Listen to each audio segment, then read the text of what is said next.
Ok, gracias.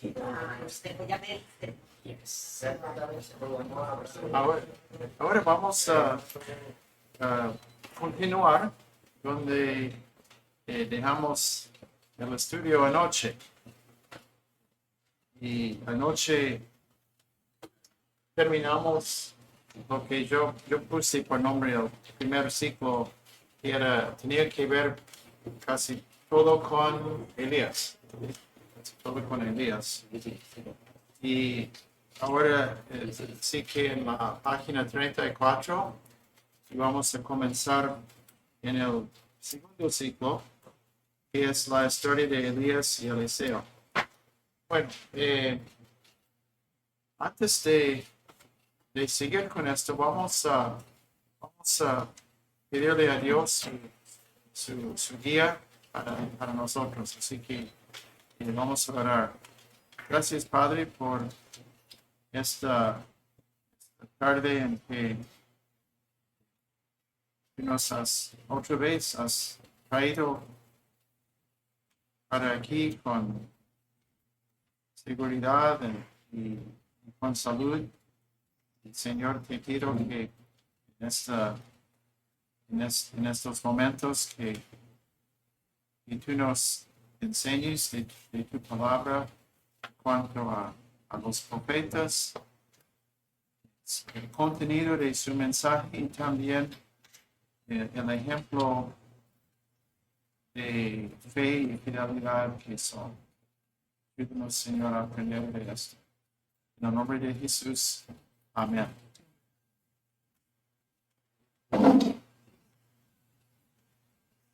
Para comenzar, a modo de repaso, voy a repasar un par de cosas. Una es que cuando nosotros dejamos a Elías, estamos en un momento en que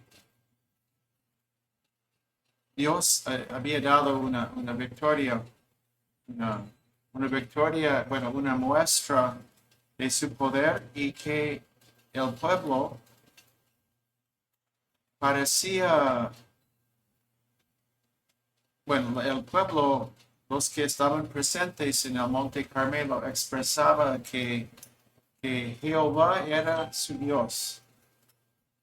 Y Elías corrió delante del carro de Acab, que era entendido como una señal que ahora él era el profeta oficial, por así decirlo, del rey.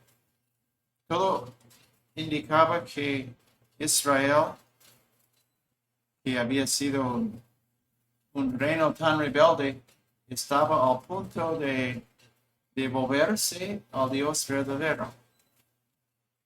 Pero todo eso solo dura quizás una noche o menos, porque Jezabel termina con esa esperanza. Así que comenzamos ahora el segundo ciclo, que va desde 1 Reyes 19 hasta 2 Reyes 2:14. Y en resumen, yo puse: Dios le restaura la fuerza y ánimo a Elías, lo envía a tres funciones claves.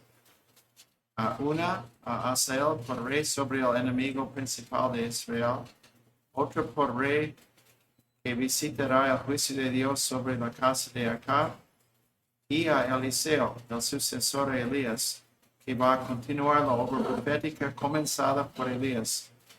Pero la única que él hace personalmente es la de Eliseo. Dios utiliza a él para enfrentar a Acab y luego a Ocosías, el hijo de Acab.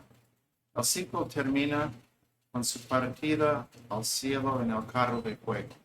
Y ahora vamos a ver algunos detalles. Tenemos la huida de Elías a Beerseba y finalmente a Oreb. Vamos otra vez al plano que está en la página 19.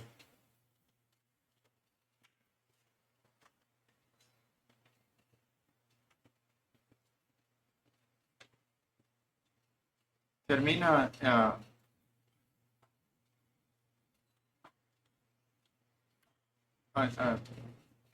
ayer estábamos con él en el Monte Carmelo y luego termina con él corriendo, creo que corrió hasta Petzán, y luego de la amenaza de Isabel, él va desde, yo dudo que corrió toda la distancia, pero seguramente caminaba muy rápido para ir desde Betzán hasta Beerseba. Y eso, Beerseba, ustedes la ciudad la van a ver muy en el fondo, muy en el sur.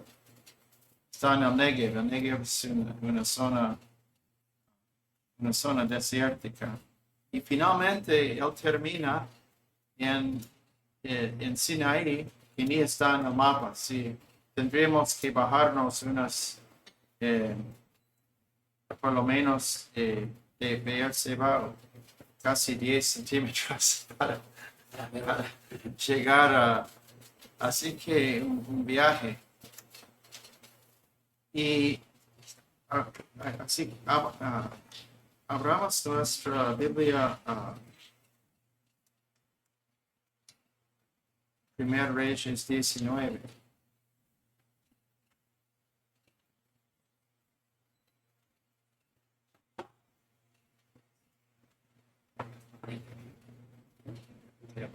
Y ahí vemos el estado anímico de Elías en el versículo 4. Anduvo por el desierto un día de camino y vino y se sentó bajo un arbusto. Pidió morirse y dijo: basta ya, Señor, toma mi vida porque yo no soy mejor que mis padres. De un hombre agotado físicamente, seguramente luego de un viaje tan largo, seguramente un hombre completamente decepcionado con la respuesta de su pueblo y del rey, y un hombre que no sabía si su vida aún tenía propósito, por eso dice: mejor morir. Entonces, pero Dios lo alimenta en el versículo 7. Bueno, versículo 6. Una torta milagrosa sobre piedras calientes y una vasija de agua. Bueno, él lo toma y sigue hasta llegar a el monte de Dios, que sería Sinaí. Entra a una cueva y ahora lo que él dice es importante para entender a dónde vamos en este libro. Dice: él respondió: he tenido mucho celo por el Señor Dios de los ejércitos, porque los israelitas han abandonado tu pacto, han derribado tus altares y han matado a espada a tus profetas. He quedado yo solo y buscan mi vida para quitármela. Y después hay una serie de señales que hace el Señor, de terremoto, de romper cosas, pero y muchas veces en el versículo 13 dice que después del fuego, dice, el susurro de una brisa apacible. Y lo que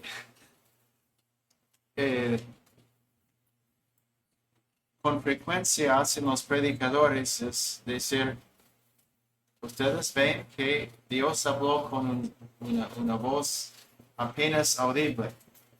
Entonces ustedes tienen que escuchar o tienen que buscar o oír la voz de Dios de una manera muy, que es un tono muy bajo.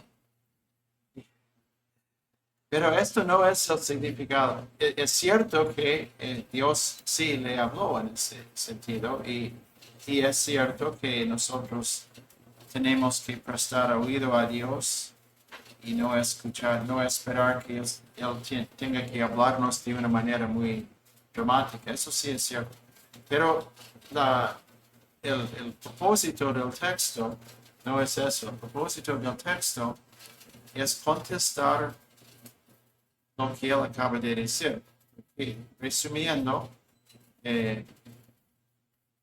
bueno, él dice, Dios le pregunta qué está haciendo. Y otra vez, él dice la misma cosa en el versículo 14 que dijo anteriormente, que él tiene celo para el Señor, que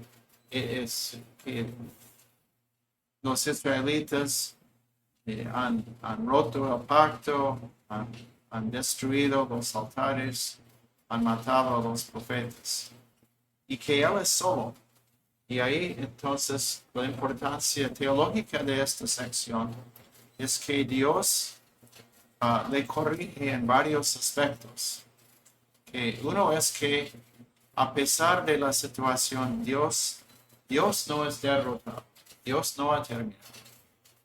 Y por eso lo envía a ungir a Asael, a Jehú y a Eliseo. Dios le dice a él que los debe de ungir, pero el único que él realmente unge físicamente es a Asael. Y no lo hace a Jehú, bueno, sí a Eliseo. Pero y él corrige a la impresión que tiene Elías que él es el único. Dice, no, yo tengo 7,000. No se han doblado sus rodillas delante de Baal. Así, con el ánimo que Dios le da, la energía, él va y unge a Elías, ¿sí? Que está siguiendo sus bueyes. Me imagino que, sí, dice arando, estaba en el campo con los bueyes. Bien, entonces ahora estamos en otra etapa. Dios está haciendo otra cosa. Luego tomamos un pequeño descanso de Elías y Eliseo en 1 Reyes 20-28. Hay un hombre de Dios, no anónimo, no sabemos su nombre, pero él anima a Acab a proseguir la guerra. No reprocha a Acab, sino dice, no, por más que fuerte que parezca el enemigo, da una palabra de ánimo. Y ahora vemos otro de los textos que nos dejan con mucha perplejidad, que sería en 1 Reyes 20:35. Dice, cierto hombre de los hijos de los profetas dijo a otro por palabra del Señor, te ruego que me hieras. Pero el hombre se negó a herirlo. Entonces le dijo, pero es importante la frase, lo dijo por palabra del Señor. El hombre se negó a herirlo, entonces le dijo, porque no has atendido a la voz del Señor, tan pronto como te apartes de mí, un león te matará. Parece que ese es uno de los métodos favoritos de Dios de terminar con los profetas rebeldes. Y utilizar un león. Y bueno, lo hace. Entonces el mismo profeta, y fíjense, dice que de los hijos de los profetas, o sea, alguien que estaba frecuentemente o permanentemente con Elías y ahora con Eliseo. Así,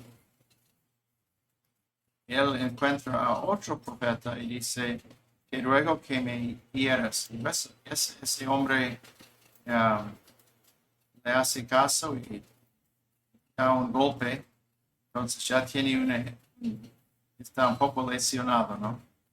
Así que él dice que se disfraza con una venda sobre los ojos. Y él habla entonces a Acab, dice y cuenta como una fábula, dice que yo guardaba un hombre y me dijeron a mí que si el hombre se escapara, yo pagaría con mi vida. Bueno, se escapó. Y Acab dice, bueno, tú lo has dicho. Y el hombre dice, tú eres el hombre. Porque Dios entregó a Ben-Hadad, sí, entregó a Ben-Hadad en sus manos y tú no tendría que haberlo matado. Pero ahora él va a volver y va a hacer destrozos dentro de Israel. Así que ese fue su mensaje profético. Y otra vez vemos que Dios habla, Dios confirma, y eso es una confirmación de quién es profeta de verdad. Vemos un patrón en esto, en la manera de escribir esta parte de Reyes. Luego tenemos la historia de la viña de Nabot, que es la viña codiciada por Acab y su esposa. Es la verdad que Jezabel es ayuda idónea, se deshace de los profetas molestos, y cuando su esposo necesita una viña, ella encuentra la manera de dárselo, y bueno, lo hace por una mentira, bueno, por un complot contra un hombre recto y honesto, y el hombre termina siendo matado por su propio pueblo por las mentiras y por el complot de Jezabel. Y bueno, ahora hay otro encuentro entonces con Elías y Acab. Vamos a prestar atención a la manera en que está expresado. Versículo 17. Vino la palabra del Señor a Elías el Tisbita diciendo, levántate, desciende al encuentro de Acab, rey de Israel, que está en Samaria. Ahora él está en la viña de Nabot, a donde ha descendido a tomar posesión de ella. Le hablarás, así dice el Señor, has asesinado y además has tomado posesión. Así dice el Señor. Profecía no solamente de la muerte, sino que su muerte el tratamiento de sus cuerpos luego de la muerte va a ser vergonzoso. No van a ser enterados normalmente, su sangre va a ser, los perros van a tomar la sangre de ellos. Bueno, pero en la respuesta de Acab dijo a Elías, ¿me has encontrado, enemigo mío? Así vemos confirmado que hay otros profetas que son los profetas oficiales, pero Elías no figura en la lista. Y bueno, entonces después Elías da su profecía. Y se arrepiente según su manera en el versículo 27. Así que Dios dice a Elías que se va a diferir un poquito más el castigo de Acab. El capítulo 22 es otro capítulo acerca de la palabra de Dios, la palabra profética. Y eso es tan largo, no podemos leerlo. Es una de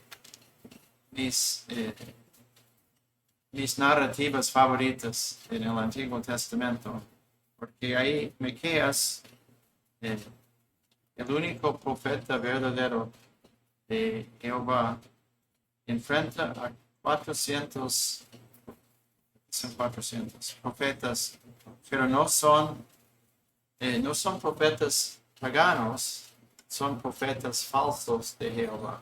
O sea, ellos nombran a Jehová como ellos que son mensajeros, pero no lo son. Y bueno, entonces él profetiza un mensaje de la muerte de Acab, y Acab no lo cree.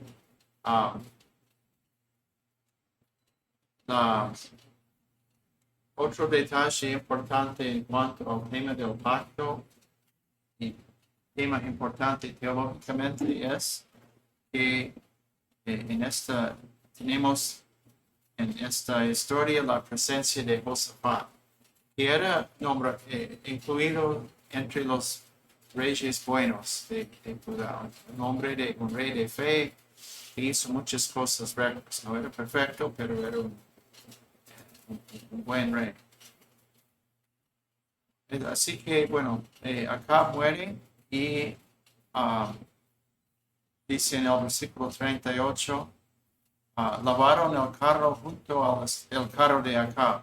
O sea, él muere en el carro por las flechas del enemigo. Y si los perros lamieron su sangre.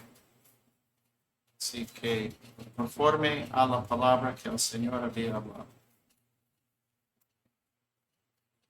Luego tenemos un incidente interesante que es que no tendría que poner esto en la lista. Bueno, lo que sucede en el final del primer Reyes es que Josafat, a pesar de su obediencia en muchas cosas,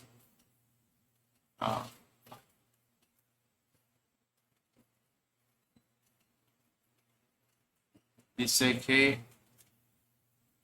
entonces Josafat se construyó naves de Tarsis para ir a Ofir por oro, pero no fueron porque las naves se rompieron en Ezion Geber.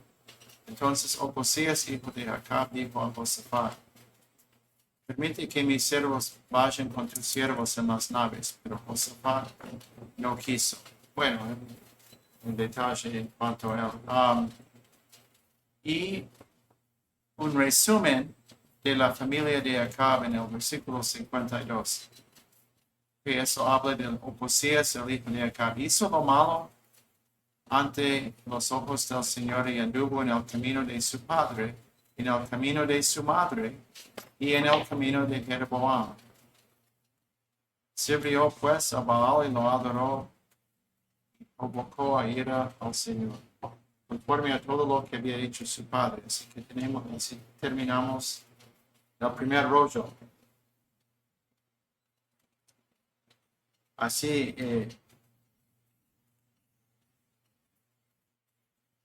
vemos, no, vamos a seguir, porque ahora tenemos, bueno, la muerte de Ocosías y después tendría que,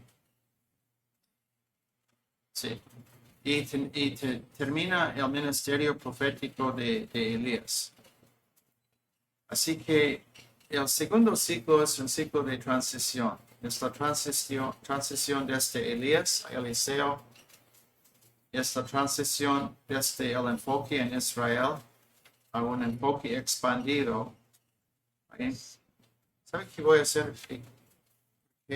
Yo en mis apuntes puse que el segundo ciclo va hasta segundo Reyes 2:14.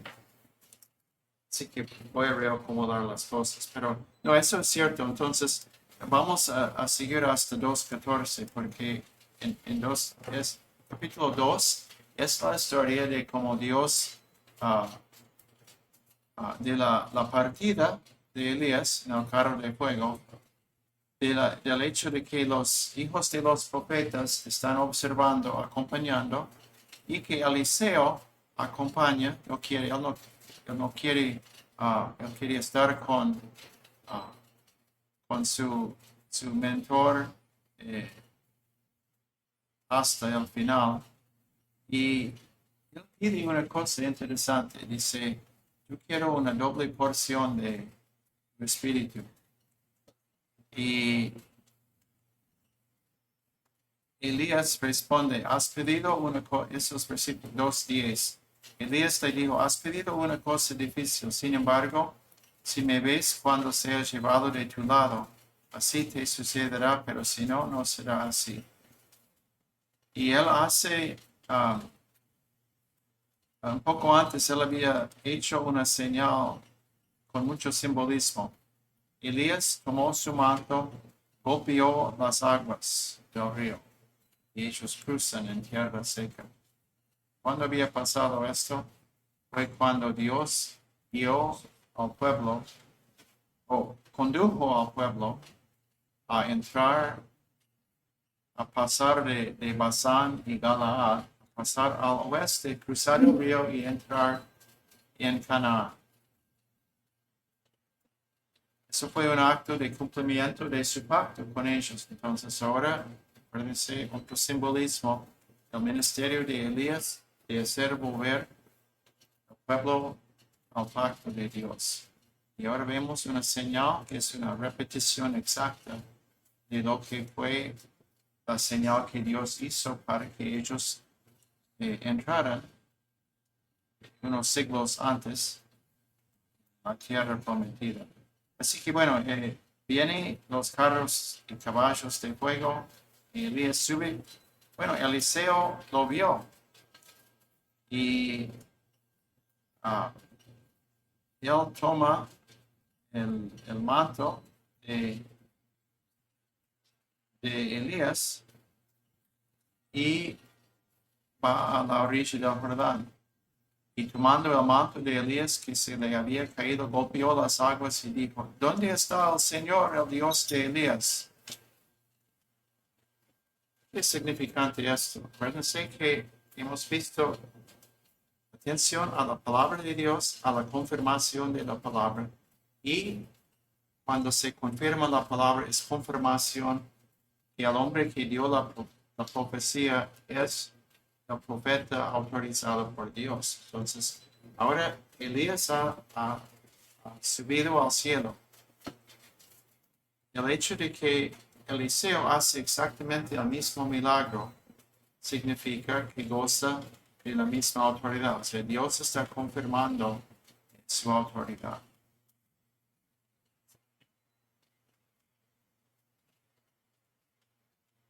Ahora entonces, en el segundo ciclo tenemos la transición desde Elías a Eliseo primero.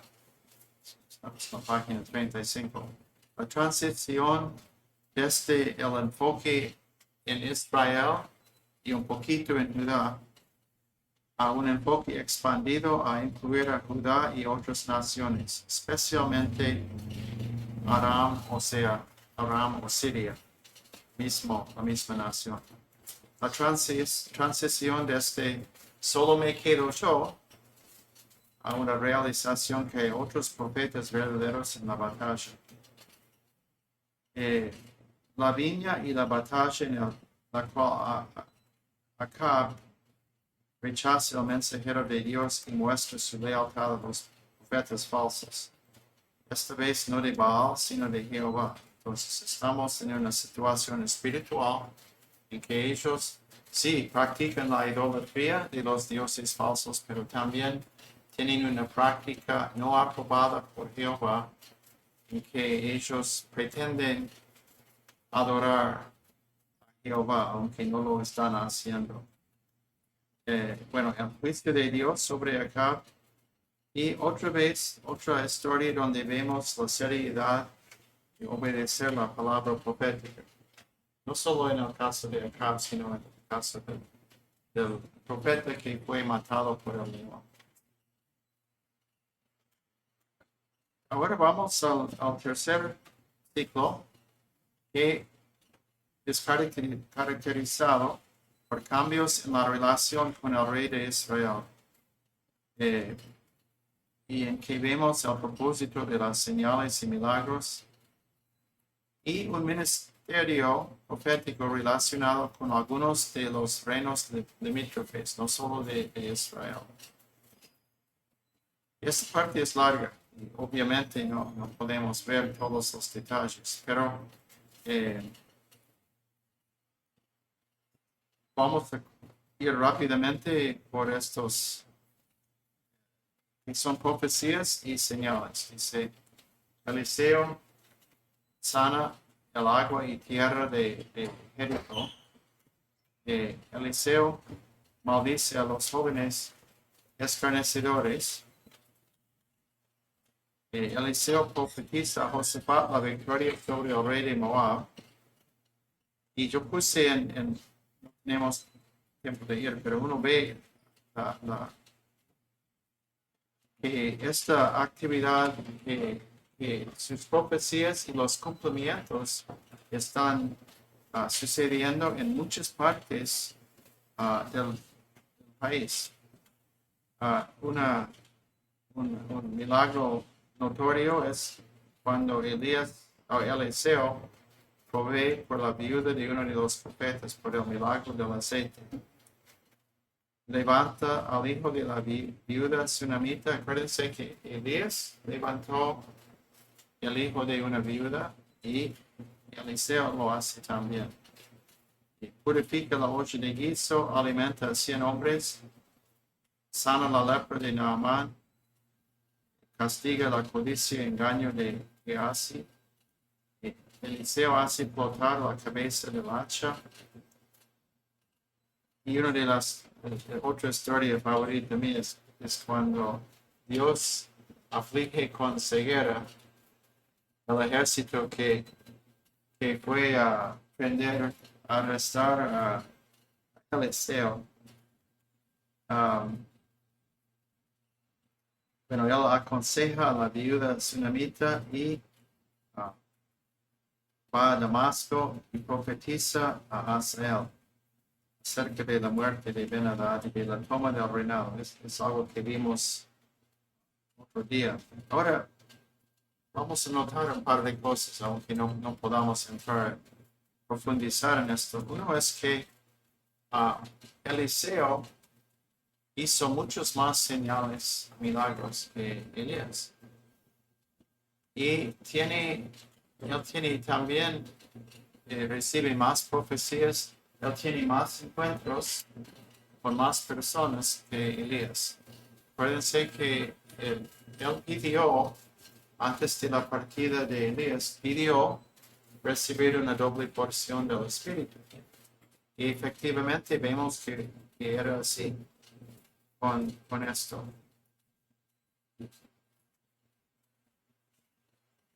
Vamos a seguir un poco. Sí, tenemos. Ahora un cambio grande viene en la página 37, porque sigue reinando el hijo de, como rey, sigue reinando el hijo de Ocosías, el de acá. No. Y ahora ha muerto Ocosías y ahora está reinando su hijo Joram. Sí, hijo sería nieto de acá, Joram. Y esto sucede, Jehú siendo un general de alto rango en el ejército de acá, está peleando en Ramot de Galaad. En el plano, página 17. O podemos, sí, bueno, otra vez en la página 19. Vemos a Ramot de Galaad. Galaad es, Canaán está al oeste del Jordán. Galaad está al este. Y Ramot de Galaad era una ciudad que casi marcaba la frontera noreste de Israel. Así que Jehú está peleando las guerras de Israel y el profeta va Y eso es otra cosa, un ejemplo de cuando Eliseo no va directamente. Entonces tenemos, acuérdense de lo que Dios dijo a Elías. Dice, Elías, usted va a ir y ungir a Eliseo como su sucesor, va a elegir a Asael y va a elegir a Jehú. En realidad, él solo unge a Eliseo y es Eliseo que va y unge a Asael en Siria. Y Eliseo encomienda a otro de los hijos de los profetas que va y unge a Jehú. Y bueno, Jehú va y cumple con la profecía del juicio de Dios sobre no solamente, bueno, ya ha muerto acá, ya ha muerto el hijo, ahora el nieto muere y también 70 hijos de acá. Por, luego de que Jehú comienza a cumplir todo lo que Dios le había enviado a hacer. Bueno, Jehú termina siendo un rey que no sigue los caminos de Dios, pero por lo menos en esta parte él lleva a cabo el juicio que cae sobre la casa de Acab. Finalmente tenemos la muerte de Eliseo y su profecía acerca de Joás, cumplido. Eso es el que hablamos de esta noche sobre las flechas, ¿sí? Porque en esa, bueno, vamos a verlo. Segundo Reyes 13.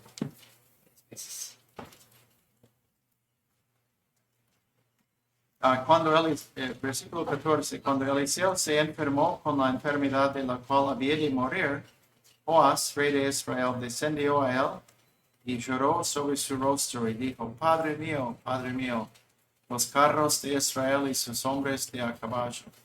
Y Eliseo le dijo, toma un arco y flechas. Y él tomó un arco y flechas. Entonces dijo al rey de Israel, pon tu mano en el arco.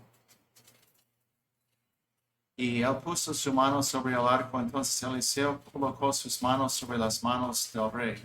Y dijo, abre la ventana hacia el oriente. Y él la abrió. Entonces Eliseo dijo, tiras. Y él tiró. Y Eliseo dijo, flecha de victoria del Señor y flecha de victoria sobre Aram, porque derrotarás a los arameos en Afec hasta exterminarlos. Entonces añadió, toma las flechas, y él las tomó. Y dijo al rey de Israel, golpea la tierra, y él la golpeó 3 veces y se detuvo. Y el hombre de Dios se enojó con él y dijo, deberías haber golpeado 5 o 6 veces, entonces hubieras herido a Aram hasta exterminarlo. Pero ahora herirás a Aram solo 3 veces. Después muere Eliseo.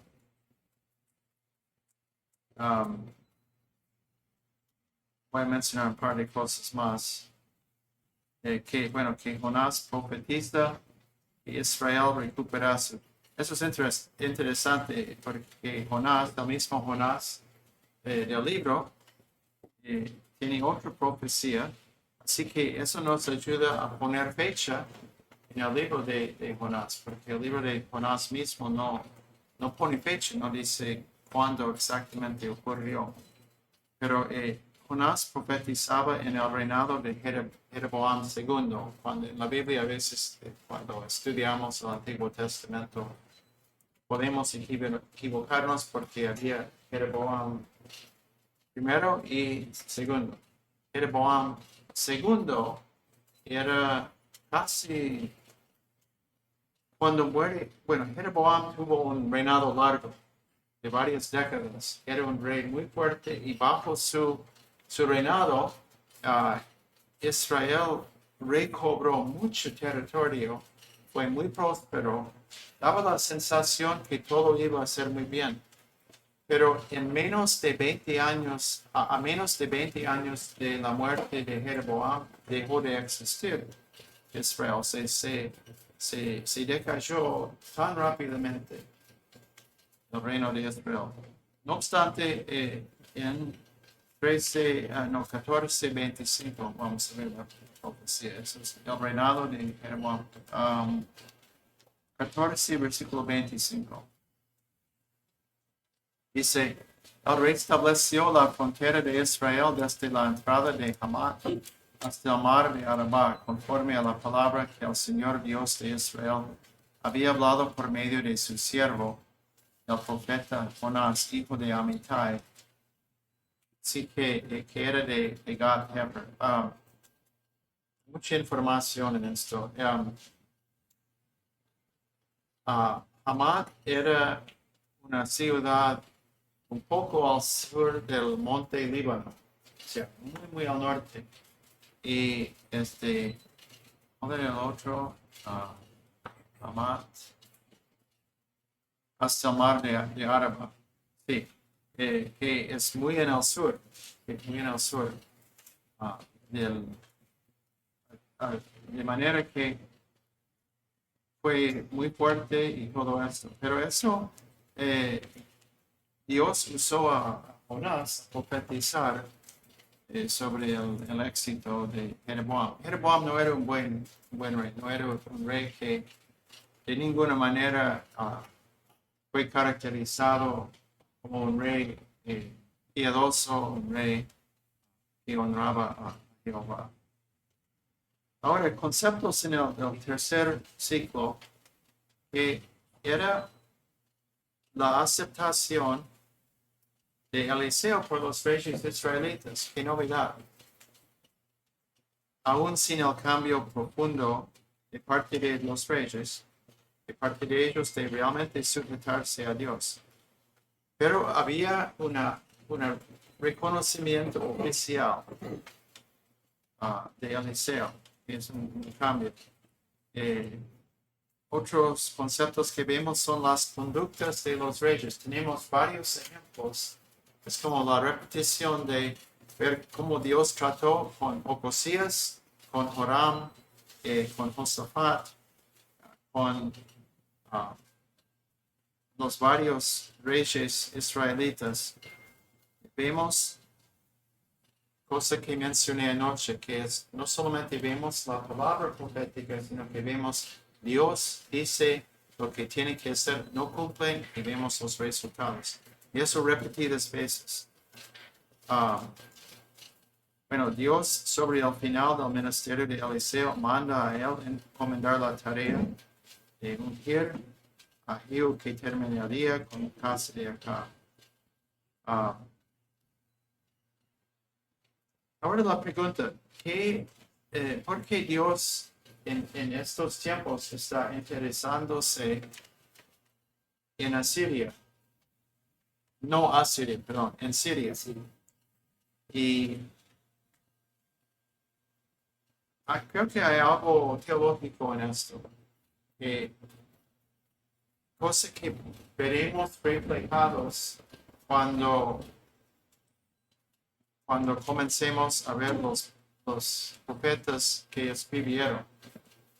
Hay mucho énfasis en los profetas acerca de las naciones. De que Dios no solo trata con Israel, sino que Dios tiene un trato con las naciones. De demandar de ellos su responsabilidad por obedecer o no obedecer a Dios, sin que ellos tengan el mismo pacto que tiene Israel.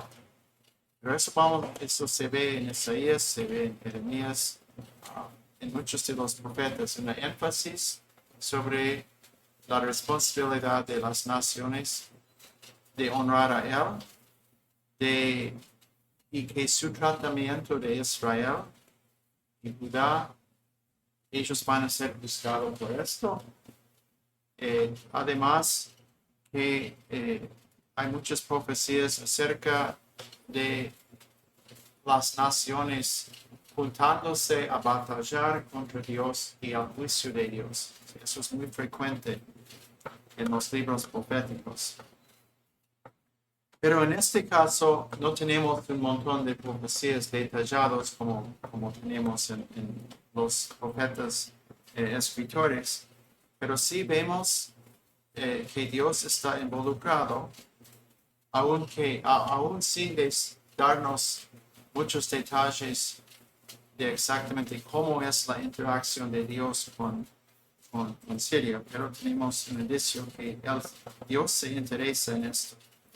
Otra cosa que vemos en el tercer ciclo que es muy marcado más que en el ministerio de Elías es el uso de señales para acreditar la autoridad de Eliseo. Y esas señales son dadas tanto mayormente a Israel, pero también a los sirios. Otra cosa, esta es la parte de la Biblia donde más vemos la presencia y actividad de los hijos de los profetas. Así que eso nos indica una actividad profética bien amplia, mucha actividad de ellos en cuanto a la exhortación, la preocupación que tenían ellos con el estado espiritual. Por eso ellos estaban acompañando a Elías y Eliseo con esa sana preocupación. Bueno, y el contraste entre Judá y Israel indica la aprobación, relativamente hablando, de parte de Dios sobre los reyes de Judá. O sea que con tanta actividad profética en el norte, no haya respuesta positiva que muestra la justicia de Dios en rechazarlos. Lamentablemente, algo que he pasado por alto, no a propósito, pero simplemente porque no hay tiempo, es hacer el contraste entre Israel, el reino norte, y Judá. Pero es un contraste que sí hace el autor de Reyes, lo hace muy claramente. Y la razón por la cual casi no he hablado de Judá es porque estamos hablando de los profetas, y los profetas, por así decirlo, ambulantes, que andaban, que eran profetas como Elías y Eliseo, son los que figuran en Reyes, y algunas veces los otros profetas como Jonás. Y así tenemos creo que ustedes están viendo con esto.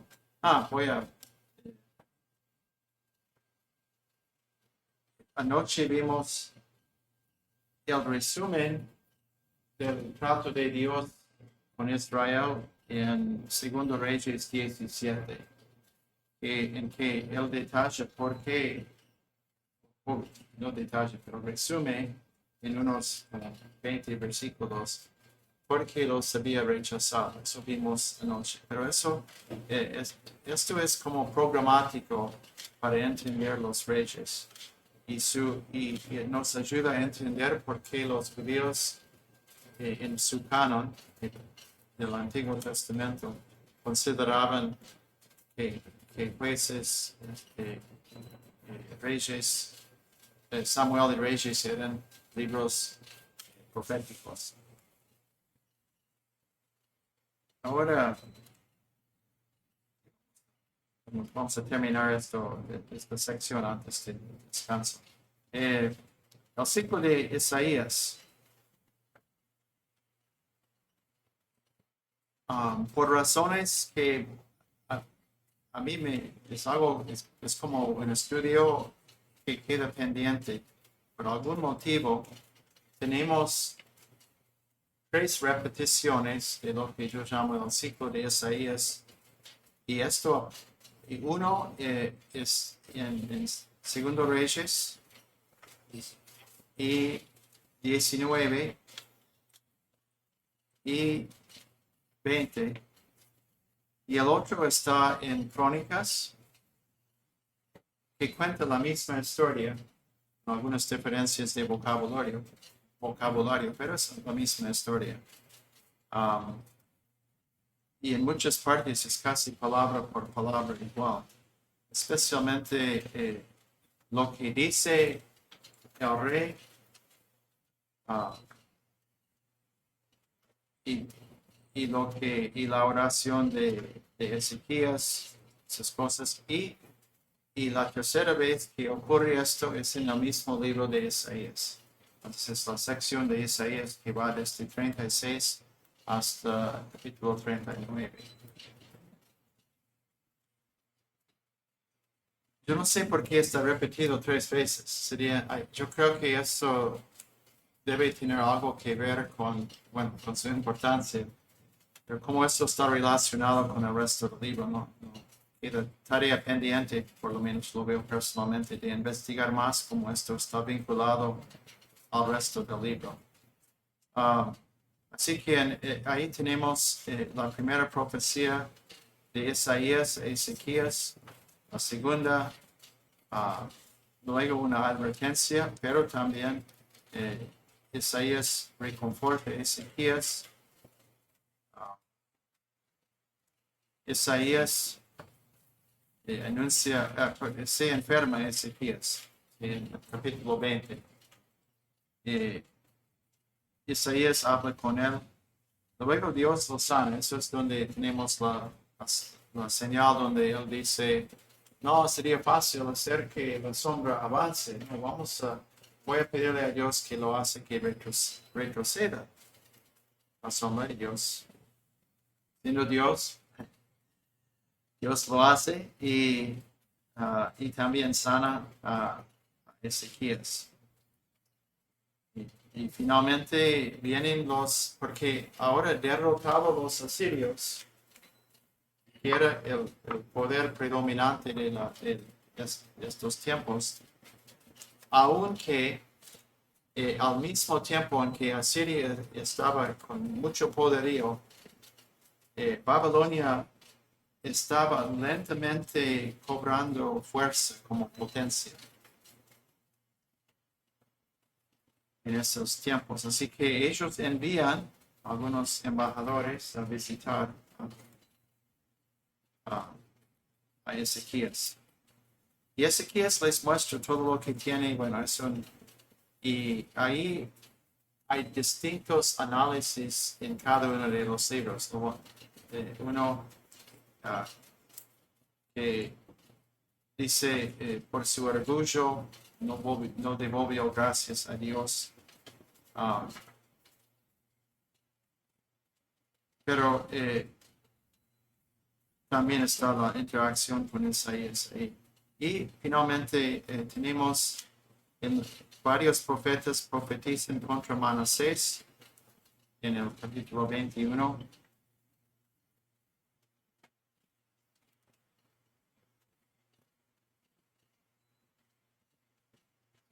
10 al 15.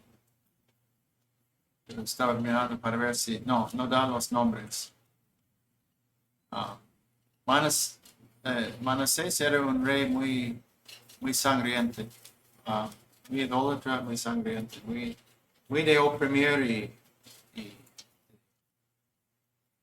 a las personas. Y casi sobre el final del reinado, tenemos el reinado de Josías. Josías, creo que él comienza como más o menos el año 640 o 639 antes de Cristo, y él muere en 609 a manos de Faraón Neco.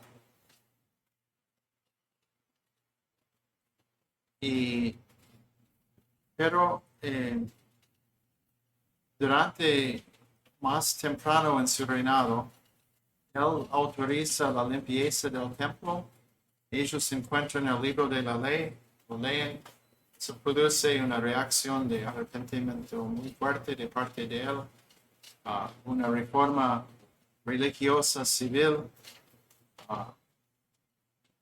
de profundidad, de profundidad por lo menos en los ojos de Josías, porque lamentablemente, luego de morir él en el año 609, viene Nabucodonosor y hace en su primera invasión, Nabucodonosor en el año 606. A veces nosotros luego vamos a hablar más de esto, pero vale la pena decirles ahora que cuando hablamos de la conquista de Nabucodonosor, no es una conquista, son tres. Uno que ocurre en el año 606 y 5, otro unos años después en 598, 7 y otro la final en que él es la conquista más sangrienta y él arrasa los edificios de Jerusalén en el año 586. Así que tenemos palabras de ánimo a Osías por una profetisa, ¿sí? Hulda, profetisa. Y Dios cuida a Osías, pero muere él en 609 a 23 años de la muerte de Josías deja de existir el país de Judá. Se derrumbó todo tan rápido. Bueno, eso es un resumen entonces de la actividad profética. Pero lo que vemos, lo que yo quisiera resaltar, es algo que yo veía con tanta importancia y por eso les he tomado ese tiempo de ver que hay una fuerte componente y una fuerte propósito profético al contar esas historias. En cuanto a aplicación, bueno, creo que ustedes, por lo que han comentado, ustedes ven aplicación. Yo creo que cuando les toca predicar esto, hay una tendencia, especialmente en la narrativa bíblica, de sacar una moraleja muy conductista. O sea, siempre, bueno, eso es lo que nosotros debemos de hacer. Y sí, eso es la aplicación, pero la aplicación depende en que nosotros veamos que en estas historias, primeramente la persona y la actividad de Dios. Tenemos que comenzar con esto. Entonces, ubiquemos lo que sucede en el plano humano debajo de quién es el autor de la historia, de quién es Dios. Entonces, nuestro estudio y enseñanza y predicación, si nos toca hacer esto en cuanto a estos libros históricos, es de leer el libro en tres niveles. El uno es el nivel del plan divino trazado desde la eternidad hasta la eternidad, realizado, que resalta el carácter, los propósitos, los atributos de Dios. Hay un segundo nivel, que es el nivel a lo largo, a lo grande. Los segundo nivel se trata de temas como el pacto, se trata de temas como la justicia en general, se trata de temas como la revelación, la palabra de Dios. En el tercer nivel están los cientos de historias distintas. Y así que cada vez que nos toca contar y enseñar acerca de una de esas historias, que puede ocupar unos versículos o puede ocupar un capítulo o dos, es siempre tener en mente que para que esto sea edificante, tenemos que ubicar lo que contamos y la manera en que interpretamos los textos individuales a la luz de lo que está pasando en escala grande. ¿Sí? Esto es por eso he tomado ese tiempo de tratar de mostrar el alto del contenido de teológico que está arriba, que está abajo y arriba de estos libros históricos. Si hay una pregunta antes de tomar un descanso.